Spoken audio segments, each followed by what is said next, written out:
history behind Thanksgiving by Gwen Smith. Why did I choose this topic? Growing up in school, I've always learned about Thanksgiving and the typical pilgrims and Indians sitting down and sharing a happy meal, but come to find out this is really far from the reality of what happened.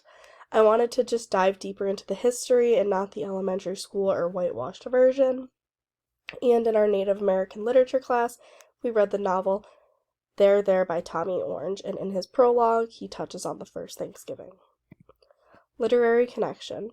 In the prologue of Tommy Orange's novel, he discusses many traumatic events that occurred in Native American history that many people don't learn or hear about. One of those was the history behind Thanksgiving.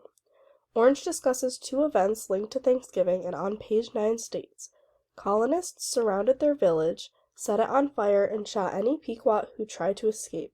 The next day, the Massachusetts Bay Colony had a feast and celebration, and the governor declared it a day of Thanksgiving.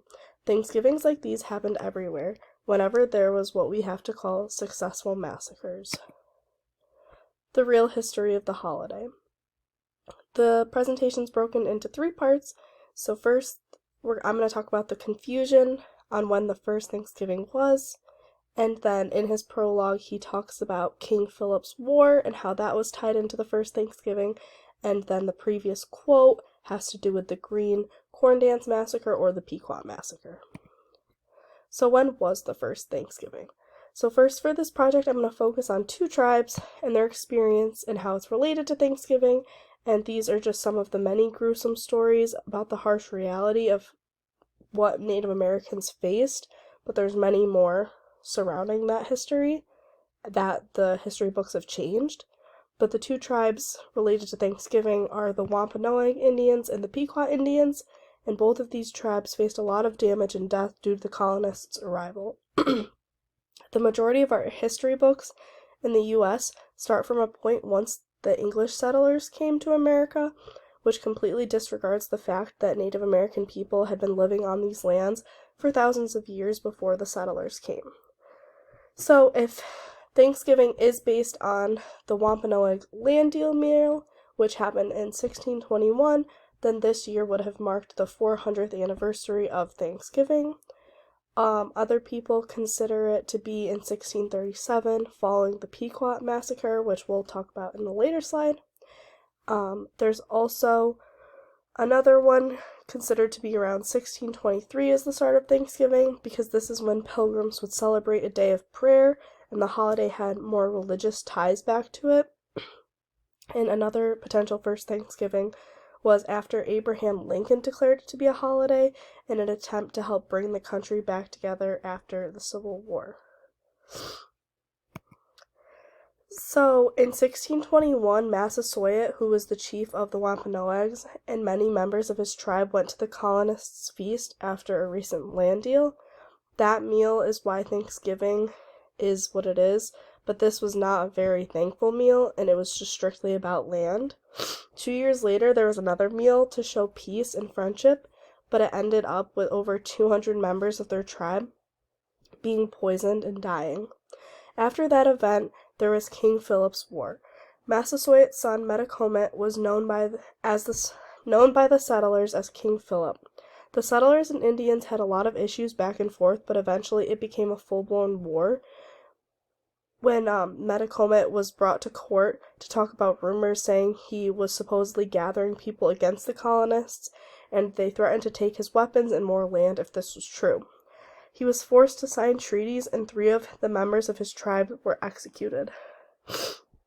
War is already pretty gruesome, but this was specifically gruesome because King Philip was killed during it, and not only beheaded, but his body was dismembered and body parts were hung from trees, and his head was sold to the Plymouth colony and paraded around the colony for 25 years after the war happened.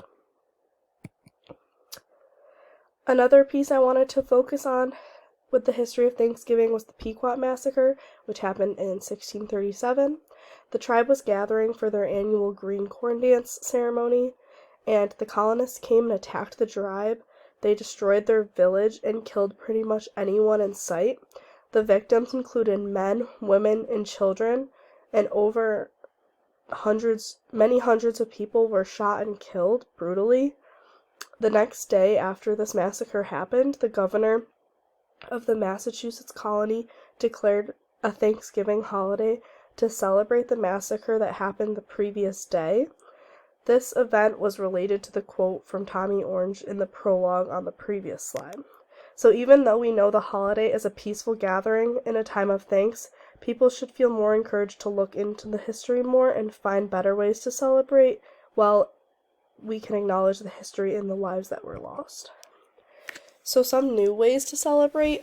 A lot of Native American people won't even celebrate the holiday anymore due to this gruesome history of it, and how others have changed the meaning and choose to celebrate it in their own ways. A lot of the food we make around this time, like corn, beans, and more, are made with indigenous foods, and we should recognize that when celebrating. People can use this holiday to show thanks, but in different ways as well. Everyone in our country is living on land that was once native land, and by acknowledging that, learning about the history, the food, and more, we can do better to change the meaning of this holiday rather than allowing more years to pass and native lives to be forgotten. Where to learn more about this topic. There are many references out there related to the history of Thanksgiving, as well as other history many of us never learned about regarding Native Americans. The sources listed on the next slide are great to start, and there are many more out there.